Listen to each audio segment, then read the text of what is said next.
tragedinya adalah bahwa sebagai akibat sifat dan perilaku PKI, khususnya terhadap umat Islam yang sudah terjadi pada tahun 48 dan pada tahun 50-an ketika dia makin kuat, maka timbul suatu psikose, suatu kondisi masyarakat, kondisi psikologi masyarakat untuk melakukan pembalasan.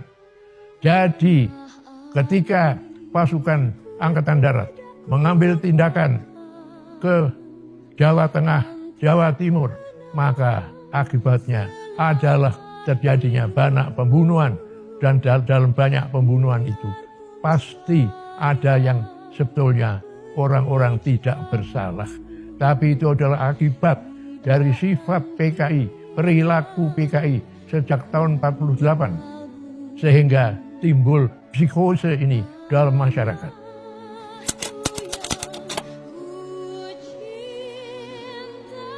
Awalnya orang-orang memang bikin macam-macam teori.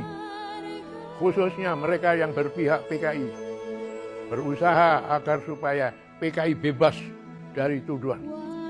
Dengan bantuan orang-orang luar negeri, khususnya dari Universitas Cornell di Amerika, Ben Anderson dan grupnya menyatakan pendapat bahwa ini adalah suatu masalah internal TNI Angkatan Darat.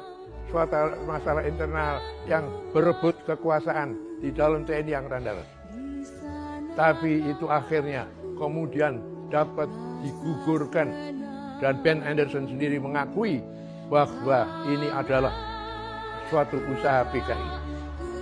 Tujuan yang lain adalah bahwa PKI tidak bersalah karena yang bergerak bukan PKI, yang bergerak adalah unsur-unsur Angkatan Darat terutama, yaitu pasukan Cakrabirawa itu memang Angkatan Darat. Dan mereka katakan bahwa yang dari PKI, yang bergerak, yang aktif hanya DNID dan Zam Kamaruzaman.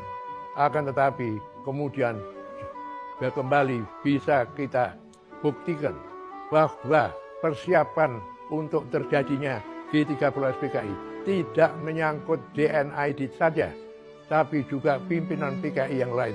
Jadi oleh karena itu adalah tidak benar bahwa PKI tidak bersalah. Jadi tadi sudah, apakah ini Soeharto yang menjadi sumber atau berarti suatu masalah internal Angkatan Darat, sudah bisa kita buktikan bahwa ini tidak benar.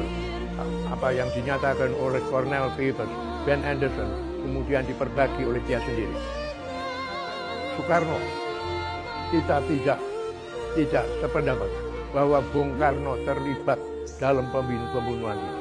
Memang dia mengatakan ini hanya suatu rempel Indonesian, suatu riak kecil. Akan tetapi itu hanya ucapan seorang politikus.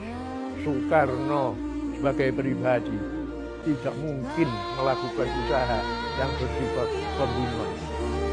Amerika Serikat, ya kalau dilihat Amerika Serikat dalam rangka perang dingin yang terjadi, tapi ini adalah malah reaksi terhadap, kalau Amerika Serikat terlibat, maka itu adalah suatu reaksi terhadap usaha via komunis, karena yang memukul adalah PKI yang didukung oleh Republik Rakyat Cina.